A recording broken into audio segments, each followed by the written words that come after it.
Now in this video, I'm just going to do the little bit of dry brushing, explain dry brushing on this Goblin Spearman.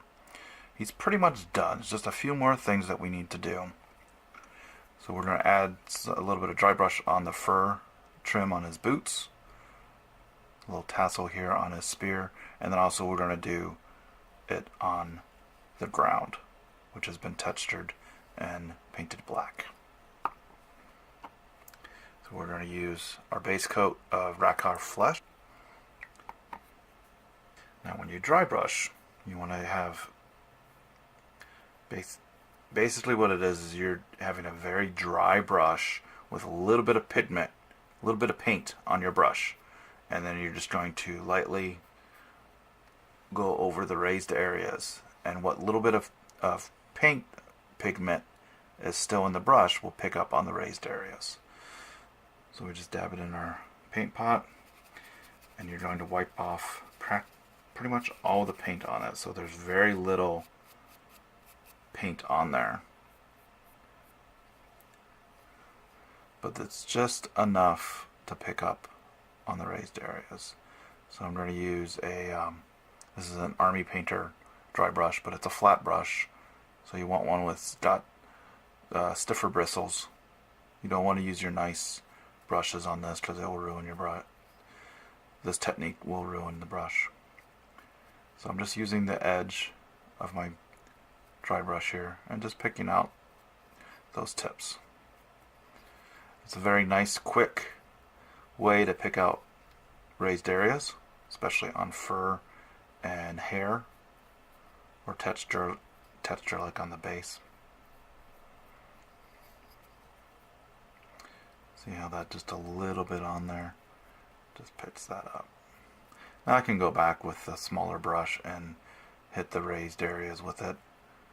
But this works too. It's nice and quick. So now we're going to go to our highlight color, which is Palliyd Witch Flesh, for that off-white color. You want to make sure that your brush is completely clean, and you just slowly build up that texture. I'm just doing it very lightly just to hit that raised area. But you can do this really quick if you have a lot. It's messy. It's a messy technique, but I'm just being very cautious not to get it on my other areas. Just add a little bit on there.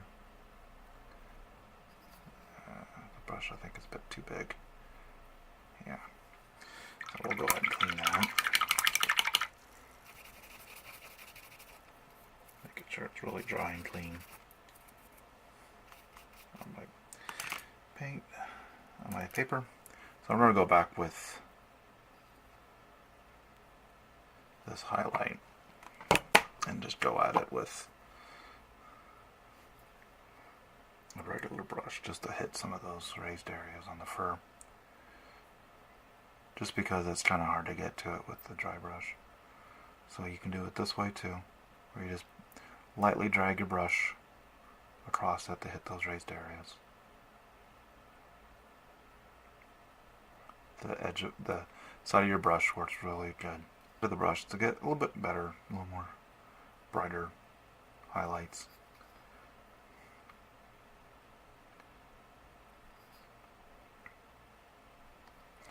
Like so.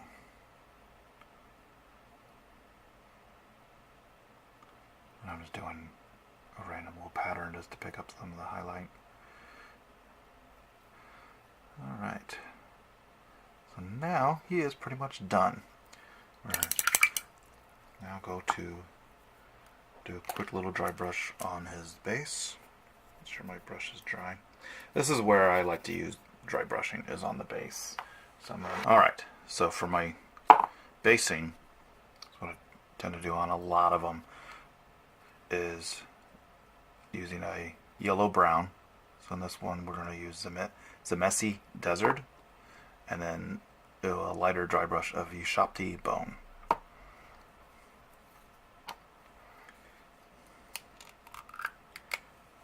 Brand new paint, yay.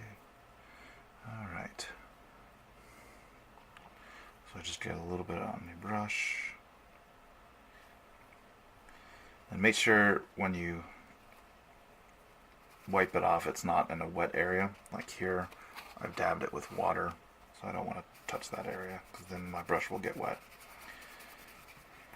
And we want a very dry brush, not a wet brush. Alright.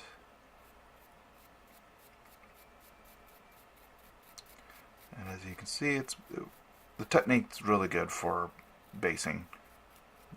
Terrain, dry brush works really well too.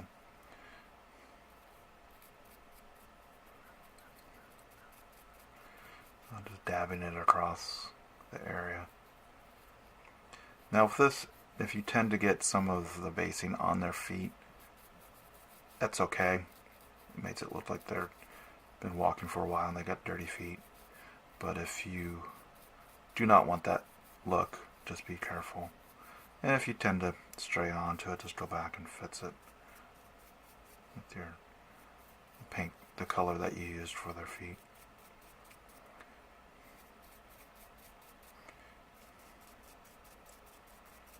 So adding a little bit more color, a little more pressure to get some more color on there.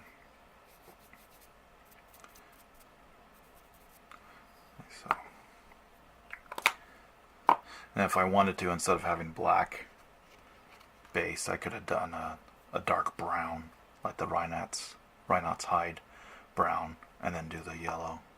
No color in there, so I don't mix my... But there's still some of that yellow in there, so when I work it on the brush, it will be a nice transition. So this, I'm just doing a little very lightly.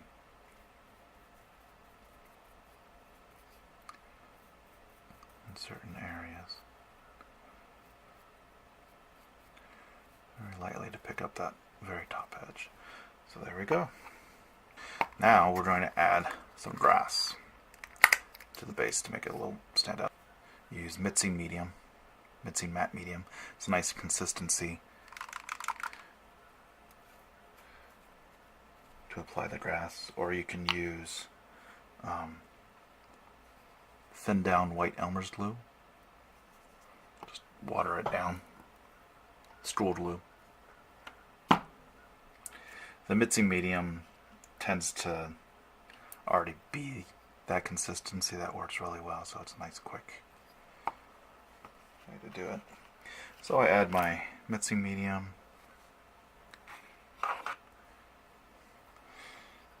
Get a little bit of tough with some tweezers, or you can use your fingers. Just push it onto the glue, tap it so the excess comes off. Do a light little blow across it to make it stick up. And there you go. I'm going to add a little bit more in the back. I tend to do between 1, 2, or 3 depending on the size of the base and how big the model is.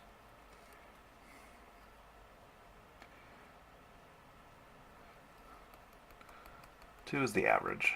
I do about 2, about the average. And I make it offset. It's kind of straight across, but there you go. So now we're going to do a quick paint the rim, and he'll be done. Do a little quick cleanup. Hold on.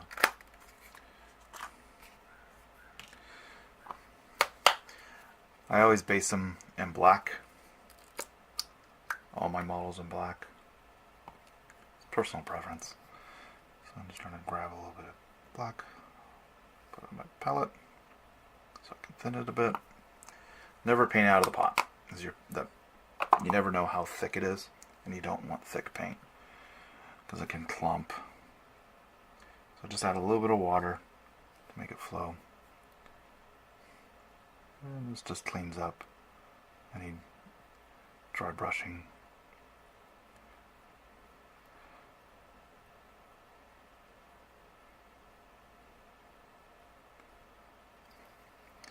Nice smooth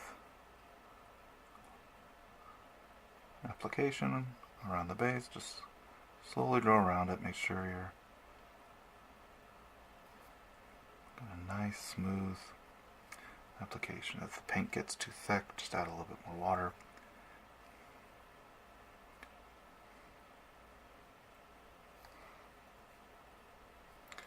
There we go. And he is done. So once that's dry, I'll just pop him off of the handle and he's ready to go.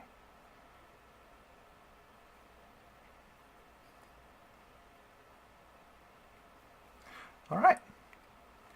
Thank you very much. Until next video.